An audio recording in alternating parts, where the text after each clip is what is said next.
Tom from Tom's Toons here. Today we're working on something a little different. Gotta love this one too. A friend of mine brought his boat in and we're working on it. Got some welds to fix, so we're drying things out. Another big river boat. It's an Alumaweld made out in West Coast. And then of course we've got my boat over here that I'm building. We've got links in another video. We're giving this boat to my brother-in-law who's retiring from the Marine Corps. He's gonna have 20 years in pretty quick here. So when he moves back to Michigan, we're gonna have a boat waiting for him. This is one I'm building from scratch. I still got a lot of work to do on it, but we'll get it ready for this fall.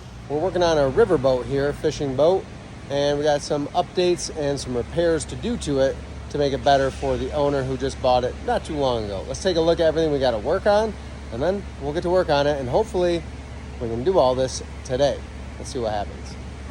This boat is a 1760. That's the model. It's 17 foot long, 60-inch wide bottom. It's an Alweld made down in Arkansas. It's an all welded hull, 100 thousandths aluminum on these typically. It's a pretty beefy boat, but still fairly lightweight too. So let's take a peek what all we got to do on it. Step one, I'm going to do first. I need to unbolt the console from this base. So the steering console here, the console is just a little low. It's like a sit-down center console, which isn't typically a thing. Here in Michigan, we're on the rivers, and this is a jet drive. So shallow running boat, straight flat bottom. This thing goes through probably 3-4 inches of water on plane, no problem. But the console is just a little low. So he's a taller guy than me by far, and this is awkwardly low for me to stand and drive, because that's the type of use that we typically have with these. Is we're going to stand up and drive so we can see where we're going, see what's ahead of us in the river, make sure we're missing the stumps and rocks and whatnot. So we're going to raise that up 4 inches, make it more comfortable for him to drive. That's step one. Step two is going to be repairing a leak around on the port side here. We kind of started to sand it to get a better look, but that's just a whole bunch of looks like somebody took a punch to it and just boom, boom, boom, boom, boom. That all leaks. Each one of those little circles or dimples lets water in, so that's got to be repaired. He knows it's leaking right there because water was pouring out of it one day.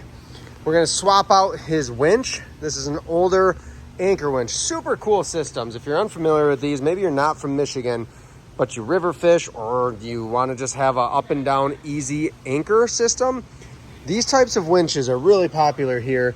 And what they are, that's why we're replacing it. Shouldn't sound like that.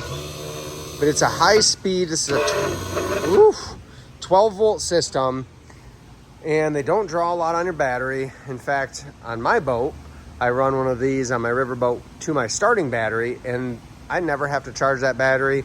Just running spot to spot keeps it charged up. But we're gonna swap out this unit for one. My buddy makes these, and I'll talk more about it when I install it, but he makes this winch, basically the same setup. So the motor, the gearbox, and then they fabricate these housings, or like that one, and bearings to make everything go smooth. I've had them a couple times and I love them. We're gonna get rid of this. It's called a River Larry. It's his brand, it's a different brand, and replacing it with a RapidWinch, which is what my buddy makes. And if you have questions about those, email me, go to our website. If you wanna purchase one, you can buy them through us. But this unit, typically just the winch without this tower. You could do something different for a roller or something off the bow of your boat. But that winch is right around $700 to $800 for the winch, and you can buy a solenoid pack and everything else that goes with it, and switches and whatnot, fuses to get the whole setup. That's gonna probably be a little bit more, but this one we're just gonna plug and play with the power cords here. All the other switches will work just fine. It's gonna be pretty simple install. Just gotta drill some holes to make it mount to this tower. Last thing we're gonna do is build a more secure, robust guide-on system. So this one broke right off. And if we look at the other side, this one's just all bent to heck. You know, it's probably a good idea, but just not enough beef. This is an all aluminum trailer, which makes my job a lot easier. I'm gonna weld on some nice rectangle tubing to make a big bunk, and we're gonna extend it. We're gonna do a bracket, and then one more bracket in front of the fender and a longer board between the two, and that's gonna make it even easier for him to load and unload. So that's what I got up to get done today.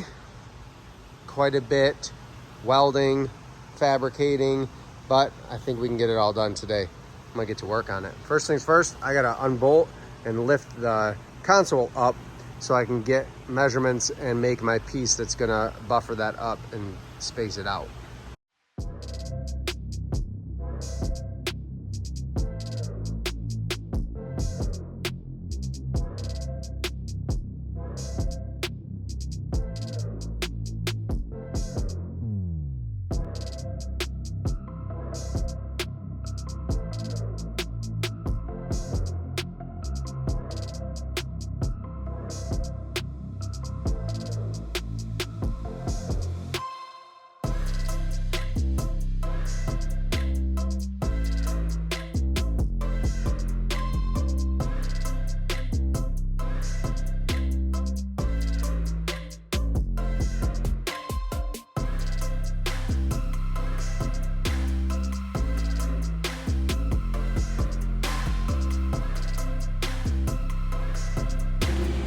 There is everything welded up. I gotta just cut it flush to fit. Once I do a kind of a mock-up here under the console. So I TIG welded the corners on the outside because that's the only weld you're gonna see. I hate to paint over that, but I have to. And then I MIG welded some tacks on the outside, and then on the inside, just to give you an idea of how I put this together, I ran my MIG welder on the inside to give it that strength. And as you can see, we blasted through with some heat, sand those down flush so everything sits nice. And now I've got reinforcement and weld on the inside, and then along the outside. This isn't going anywhere, super rock solid. I like it a lot. So I'm gonna cut this to fit, and then I will put a nice little cap on the corner. I'll just TIG weld something in there quick to cap it off, make it look nice and finished. As soon as this is cool enough to put under the console, I'm gonna go ahead and fit it up. And while I'm waiting for that to cool, I'm gonna jump over and cut these guidons off, just using my angle grinder cut-off wheel. Kind of carefully cut them off, and then we can clean that up and get ready to decide exactly where the new bunks are gonna go.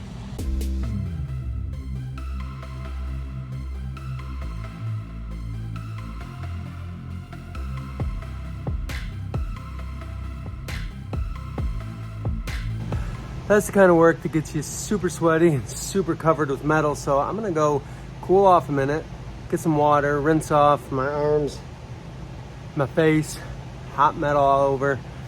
But got those cut off, so now I can start designing what I want to put in place of them. I got that all fit up, welded on some nice little end caps.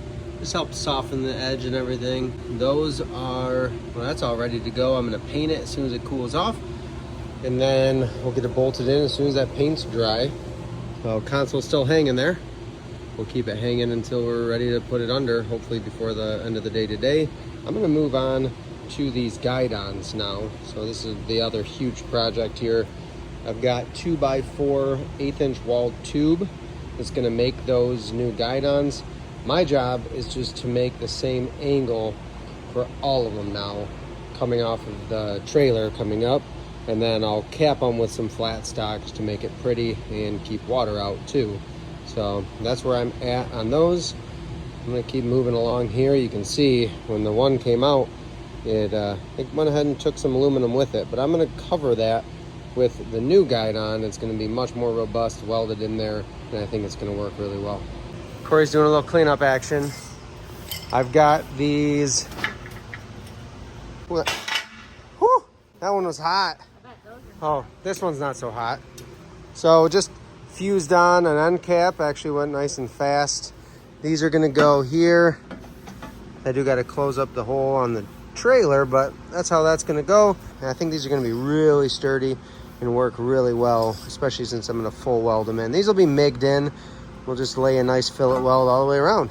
So I gotta get some flat stock for those. I'm gonna do that first thing tomorrow, which means I can get to welding that crack or those dimple marks in the port side, the chine there. So that's what I'm gonna do. So for perspective, if I were driving this, just Steering wheel's way down here. Throttle's not so bad, but the steering wheel just, I'm gonna have to bend over a little bit just to make a turn, especially if I'm navigating some goofy water. So it's gotta come up. Gonna get this console bolted in. We'll see how this fits up. Just hit it with some primer so that he can paint it, but it's gonna blend pretty okay with the whole boat, even if he left it. But yeah, got to paint it up, ready to rock and roll. I'm gonna get this bolted on, and then I can move on to the trailer guide-ons. First, I gotta try to get underneath and weld a little bit more. That leak on the port side was a nightmare. These boats are packed with foam. That foam is super wet, and as soon as you get it hot and you weld on it, the little pinholes I was trying to weld, it doesn't like it. So I had to put a patch over top of it, just a piece of flat stock. It's gonna work just fine, TIG that in, but there's still one spot that when you build up that heat, there's pressure coming out through that foam, that little hole, and it's wet and it's dirty, and it just messes my weld up like crazy. So I let it cool off. Gonna try it again. I'm gonna try to TIG it first. If that doesn't work, I'm gonna let it cool off again, and then I'll hit it with some MIG, and then hopefully I can smear that in with the TIG torch and get it all sealed up. It's 99.9% there, but I think it's still gonna let a little bit of water in, and that's no good. So I'm gonna make sure it's right. Let's get to this.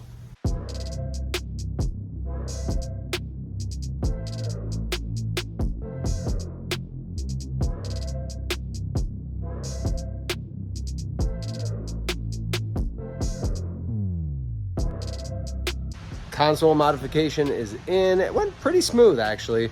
The fit up's really nice. I'll flip around here and show you. So obviously the color doesn't match, we see that, but he can get that. It's kind of like a bed liner texture. It's a funky paint. So hopefully he can get some of that, roll it on, and blend it all in, but at least it's primed for him, ready to go. And the big thing is that height. So if you saw me before standing there, I'll hop up in here and show you where it's at now. It's so much more comfortable. So now it's steering wheels right here, controls, a lot easier. He's a little taller than me, but he's still gonna have a little bend in his elbow. Just gonna be a lot more comfortable running up and down the river compared to being down as low as it could go. So this is a lot more comfortable, probably where it should have been in the first place, if you ask me. Moving on to the anchor winch swap. This is a pretty straightforward. We've got 3 bolts that hold it in. I'm gonna replace that hardware and just ideally fit up the new winch right to this tower hook up. It's just a positive negative. So the way that these winches work, there's a solenoid pack that triggers or reverses polarity to signal these wires to go up and down. So you have wires from the battery going to the solenoid, and then from the solenoid you have these battery cables coming out and switches hooked to the solenoid. So the solenoid just switches, kind of flips which is getting positive and negative on the motor, and that is forward and reverse or up and down. So that's all we gotta do is hook those 2 wires up to the new winch and get this bolted on.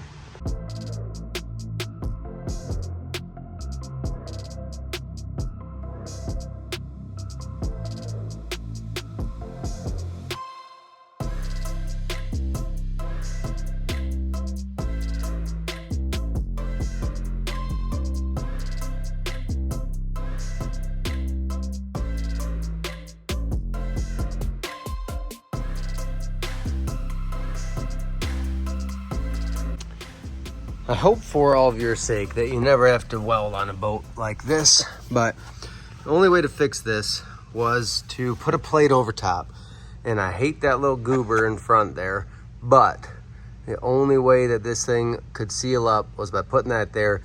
And what we had to do, the rest of the plate went on just fine. Kind of hard to focus underneath here. Not always the prettiest weld, I'll go ahead and tell you that, but getting in that position, not the easiest place to weld. You're laying on your back, running the foot pedal, just doing your best. But that goober, what was happening right there, and look at the top here, is it was wet foam on the other side of there. And this floor is welded in. You're not getting this floor out ever. And there's these plastic plugs, and you can see the moisture around that hole. I had to get a drill bit in there, break up the foam, vacuum it out, and then the only way I could get to weld, because as soon as I arced up on the bottom, there that one hole, it was like a donut. it just kept blowing right back at me. I couldn't get weld in there. I couldn't melt it in clean. It was just all contaminated because of the water that was coming out. It was more steam than anything. I had Corey stand up here with the vacuum and vacuum through this hole as I welded, and that pulled all that crud that was trying to come at my weld up, and we got it done. So that is sealed up. It's just the nature of these boats. I learned a lesson today that welding on a foam-filled boat like this, where they actually pack foam that bottom 2 inches the whole way, it's foam and it's soaking wet, and it'll probably never dry out. Just the nature of it. There's no airflow. Why would it dry out?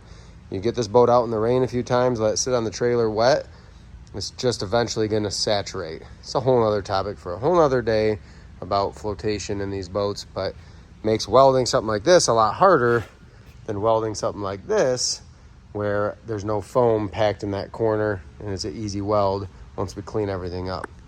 Lesson learned. Time to tackle the last thing on this boat, which is the guidons. But real quick, check out how nice and quiet this winch is compared to that old one that was on here.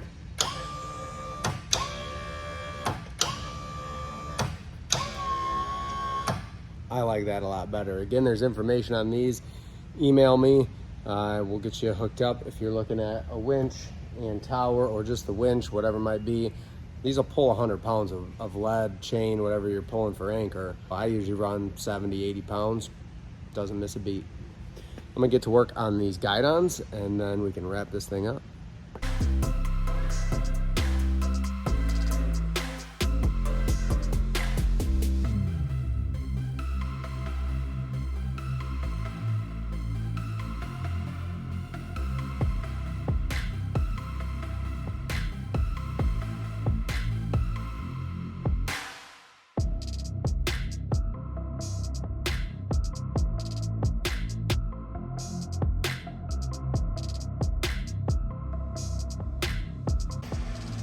Guides are welded on. Really happy. They're really sturdy. They're not going anywhere. Especially this back one. It's close to the end cap. This is the one that's going to take the most abuse, and that doesn't really flex at all. So time to get our board ready to go. Boards for the guidons. Carpet them up and put the lag bolts in, and then we're done.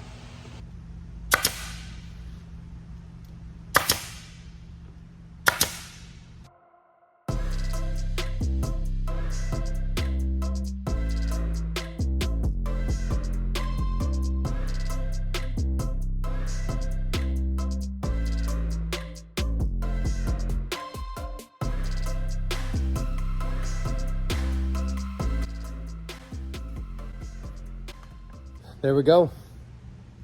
Guides are on. Those are really sturdy. Gonna sandwich that boat in, make it a lot easier to get the boat on the trailer and keep it in place in that current. I'm gonna get this boat cleaned out, and then we can do a quick walkthrough, show you everything we did just to review.